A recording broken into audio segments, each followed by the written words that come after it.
कानी बहू। किशोरी लाल जी के बेटे राघव की शादी की बात जगह जगह चल रही थी, लेकिन किशोरी लाल जी को कोई लड़की पसंद ही नहीं आती थी। और उसकी एक ही वजह थी, किशोरी लाल जी का लालची होना। उनको लड़की वालों से मोटा दहेज चाहिए था और इसी चक्कर में एक दिन वो एक बहुत पैसे वाले के घर अपने बेटे का रिश्ता लेकर पहुंचे। उस आदमी का नाम था ओम प्रकाश। देखे किशोरी लाल जी, मेरी एक ही बेटी है और मेरी सारी संपत्ति जायदाद सब कुछ मेरी बेटी नैना का ही है। पापा, नाम से लगता है बहुत खूबसूरत होगी। कितना अच्छा नाम है ना, नैना। ओ, वैसे बात तो सही है आपकी। अब इतना पैसा है, जमीन जायदाद है, इकलौती बेटी, आप भी क्या करेंगे? सब कुछ उसे ही देंगे ना। बिल्कुल ठीक पहचाना आपने। बस बेटी की शादी और सारी जायदाद उसके नाम। पापा, बिना देखे हाँ कर दीजिए ना। इतना अच्छा रिश्ता फिर कहाँ मिलेगा? माला माल हो जाएंगे हम। मैं अपनी बेटी को बुलाता हूँ। अरे नहीं नहीं नहीं नहीं, आपकी बेटी का नाम नैना है, सुनकर ही लगता है बहुत सुंदर होगी। रहने दीजिए अंकल, मैं तो आपकी बेटी के नाम से ही इतना खुश हो गया हूँ कि उसे बिना देखे शादी करने को तैयार हूँ।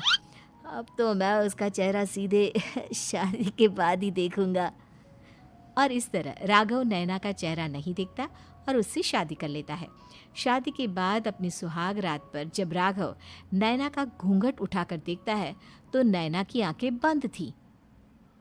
कितनी खूबसूरत हो तुम नैना, जरा अपनी आंखें खोलकर मेरी तरफ देखो तो सही।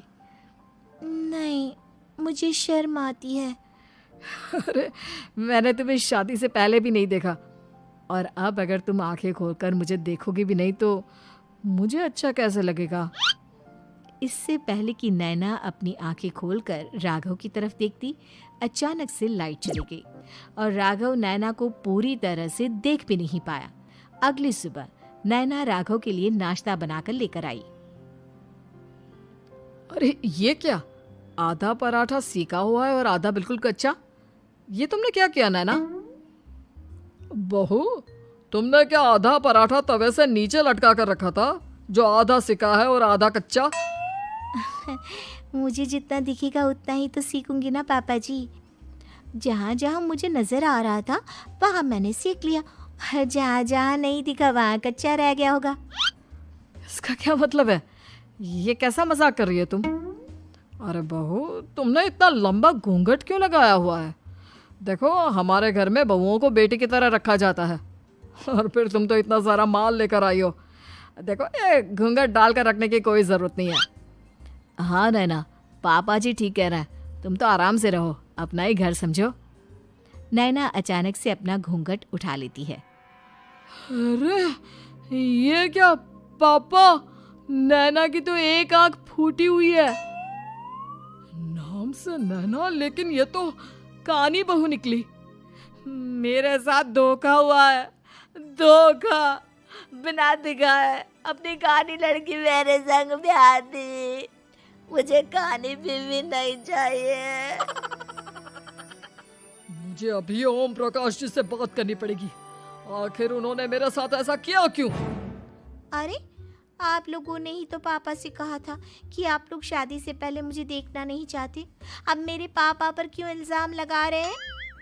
अरे लेकिन उन्हें बताना तो चाहिए था ना कि तुम कानी हो, एक आंख से तुम्हें दिखाई नहीं देता। किशोरी लाल और राघव नाराज होकर ओम प्रकाश को अपने घर बुलाते हैं। पापा जी, ये आपने क्या किया? शादी से पहले बताया क्यों नहीं कि नैना की आंखों में परेशानी है? अरे, आप ही ने तो लड़की देखने से मना कर दिया था। अरे लेकिन आप बता तो सकते थे। आपको तो हमारी बेटी की प्रॉपर्टी चाहिए थी, वो भी पूरी की पूरी। अब क्या हुआ अगर उसे आधा दिखाई देता है? प्रॉपर्टी तो आपको पूरी मिल गई ना। अरे ये क्या बात हुई? मेरी शादी प्रॉपर्टी से नहीं, आपकी बेटी से हुई है। अब ये तो पहले सोचना चाहिए था, तब तो मेरी प्रॉपर्टी देखकर तुम्हारी जुबान लप लपा रही थी। लेकिन मैं कानी लड़की को अपनी बीवी बनाकर नहीं रख सकता। पापा, कुछ करिए ना आप। हाँ, करता हूँ। देखिए ओम प्रकाश जी, आप हमारे साथ ऐसा नहीं कर सकते।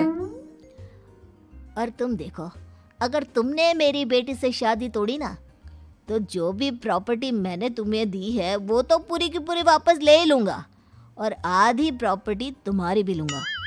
अरे मेरी आधी प्रॉपर्टी भला क्यों लेंगे आप?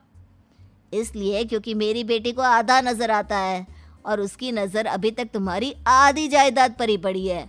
अब तुम उसे घर से निकालोगे तो कुछ तो लेकर जाएगी ना। और अगर हम आपकी बेटी को अपने घर की बहू बना कर रखे तो? तो तुम्हारी पूरी प्रॉपर्टी तुम्हारी ही रहेगी, और जो मैंने तुम्हें दिया है ना, उसमें से बस मैं आधा लेकर जाऊंगा। अरे लेकिन अब आप अपनी दी हुई प्रॉपर्टी में से आधी वापस क्यों लेकर जाएंगे? अगर मैं आपकी बेटी को अपनी पत्नी बनाकर रखने को तैयार हूं तो? इसलिए ताकि भविष्य में अगर तुम मेरी बेटी को धोखा दो तो उसके पास कुछ तो रहे जो पति का हो।